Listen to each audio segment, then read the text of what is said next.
Hi hello నమస్తే welcome to నేటిదా39 నేను మీ శివసుబ్రహ్మణ్యం కట్ట. మున్నూరు కాపు సంఘం ఆధ్వర్యంలో ఈ నెల 19న యాదాద్రిలో విశ్వశాంతి మహాయజ్ఞం చేస్తా ఉన్నారు.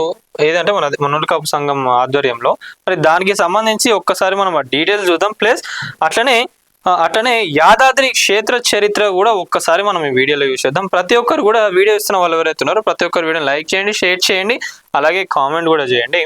సో విశ్వశాంతి మహాయజ్ఞంలో పాల్గొననున్న 108 మంది దంపతులు మొత్తం 1000కి పైగా దంపతులచే శ్రీ లక్ష్మీ నరసింహస్వామి కళ్యాణం జరిపించనున్నారు. ఇంకొకటి చిలుకూరి బాలాజీ ఆలయ ప్రధాన అర్చకులచే ప్రవచనం చేపిస్తా ఉన్నారు. ఇంకొకటి సాంస్కృతిక ఆధ్యాత్మిక కార్యక్రమాలు చేస్తా ఉన్నారు. మున్నూరు కాపు సంఘం భవనంలో కార్యక్రమాలు నిర్వహణ. 5000 భక్తులు హాజరవుతారని అంచనా.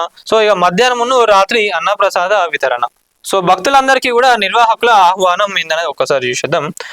యాదాద్రి పుణ్యక్షేత్రంలో ఏప్రిల్ 19న మున్నూరు కాపు భవనంలో విశ్వశాంతి మహాయజ్ఞాన్ని నిర్వహించనున్నారు. ఇదే సమయంలో శ్రీ లక్ష్మీ నరసింహస్వామి కళ్యాణ మహోత్సవం కూడా జరుపుతారు. ఈ కార్యక్రమంలో పాల్గొనేందుకు కేంద్ర హోంశాఖ మంత్రి బండి సంజయ్ను ఆహ్వానించారు. ప్రపంచ యుద్ధాలలో అట్టుడికిపోతున్న తరుణంలో మున్నూరు కాపు సంఘం ఆధ్వర్యంలో విశ్వశాంతి కోసం ఒక యజ్ఞాన్ని నిర్వహిస్తున్నారు. ఇందులో భాగంగా ఈ నెల 19న ఉదయం 6 గంటల నుంచి రాత్రి 10 గంటల వరకు కార్యక్రమాలు జరుగుతాయి.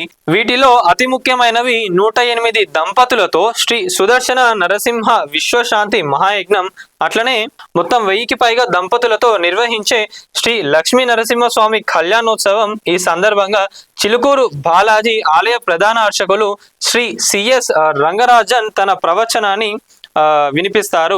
మహిళలు ప్రత్యేకంగా విష్ణు సహస్రనామ పారాయణం చేస్తారు. ఈ అద్భుత ఆధ్యాత్మిక కార్యక్రమాన్ని 5000 మంది భక్తులు హాజరవుతారని అంచనా వేస్తున్నారు. అత్యధిక సంఖ్యలో భక్తులు పాల్గొని స్వామి కృపకు పాత్రులు కావాలని మున్నూరు కాపు సంఘం నిర్వాహకులు విజ్ఞప్తి చేస్తా ఉన్నారు. ఈ కార్యక్రమాలను ప్రత్యేక ప్రసారం చేస్తారు. సో ఉదయం 6 o'clock నుంచి 8 o'clock వరకు కూడా గణేష్ పూజ ఉంటుందని చెప్తా ఉన్నారు. మళ్ళా ఉదయం 9 o'clock నుంచి 12 o'clock వరకు కూడా శ్రీ సుదర్శన నరసింహ విశ్వశాంతి మహాయజ్ఞం నిర్వహిస్తారు. మళ్ళా 12 o'clock నుంచి 1:30 వరకు కూడా శ్రీ లక్ష్మీ నరసింహ కళ్యాణ మహోత్సవం జరుపుతారు. ఆఫ్టర్నూన్ అంటే 1:30 నుంచి 3 o'clock వరకు కూడా అన్నప్రసాద వితరణ ఉంటది. సో ఈవినింగ్ వచ్చేసి 3 o'clock నుంచి 4 o'clock వరకు కూడా శ్రీ విష్ణు సహస్రనామ పారాయణం ఉంటుంది. సాయంత్రం 4 నుంచి 5 o'clock వరకు సాంస్కృతిక కార్యక్రమాలు నిర్వహిస్తారు.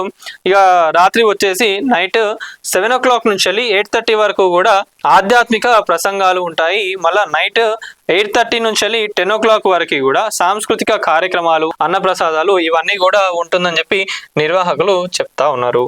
మరి విశ్వశాంతి మహాయజ్ఞానికి భక్తులందరూ కూడా వచ్చేసి భగవంతుని కృపకు పాత్రలు కావాలని చెప్పి కోరుకుంటా ఉన్నారు ప్రతి ఒక్కరు కూడా.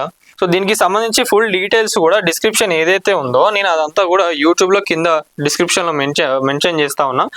డీటెయిల్స్ కావాలనుకున్న వారు నెంబర్స్ కూడా ఏవైతే ఉన్నాయో నేను అది కూడా అక్కడ ప్లేస్ చేస్తున్నా, వెళ్ళి ప్రతి ఒక్కరు కూడా చూడండి. సో ఇక యాదాద్రి క్షేత్ర చరిత్ర ఏందనేది ఒక్కసారి చూసేద్దాం.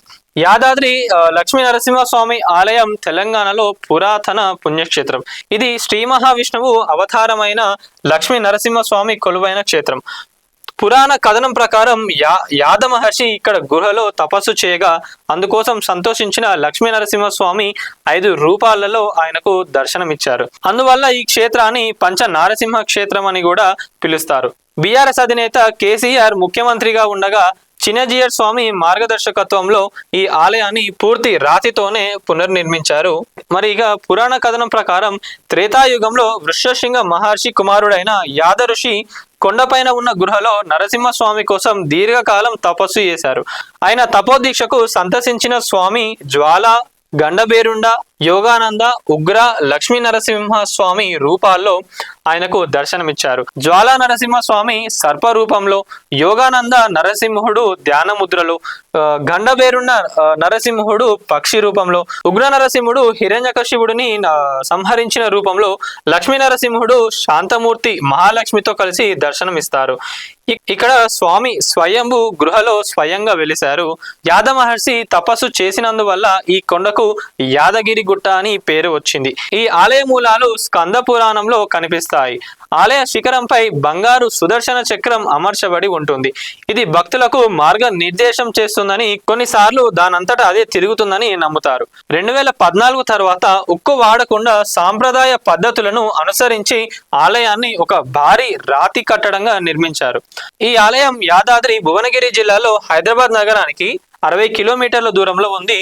ఈ ఆలయం వైష్ణవ ఆగమ శాస్త్రాల్లోని పూజ్యమైన టెంకాయల్ సాంప్రదాయాన్ని అనుసరిస్తుంది. ఇక్కడ నరసింహస్వామి 5 రూపాల్లో కొలువై ఉన్నందువల్ల దీన్ని పంచనారసింహ క్షేత్రం అని చెప్పి కూడా పిలుస్తారు.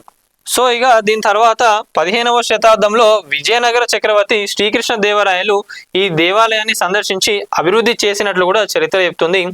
ఇక్కడ స్వామిన వైద్య నరసింహ అని కూడా పిలుస్తారంట. ఎందుకు? 45 రోజుల పాటు మండల ప్రదక్షిణలు చేస్తే దీర్ఘకాలిక వ్యాధులు, గ్రహ దోషాలు తొలగిపోతాయని చెప్పి ఇక్కడ భక్తుల నమ్మకం. తెలంగాణ రాష్ట్రం ఏర్పడిన తర్వాత తొలి ముఖ్యమంత్రి కేసీఆర్ ఈ ఆలయాన్ని ఎంతో ప్రతిష్టాత్మకంగా పునర్నిర్మించారు. సిమెంట్, స్టీల్ వాడకుండా కేవలం కృష్ణ స్టీలతో ఆగమ శాస్త్రాల ప్రకారం ఆలయం నిర్మాణం అద్భుత రీతిలో సాగింది.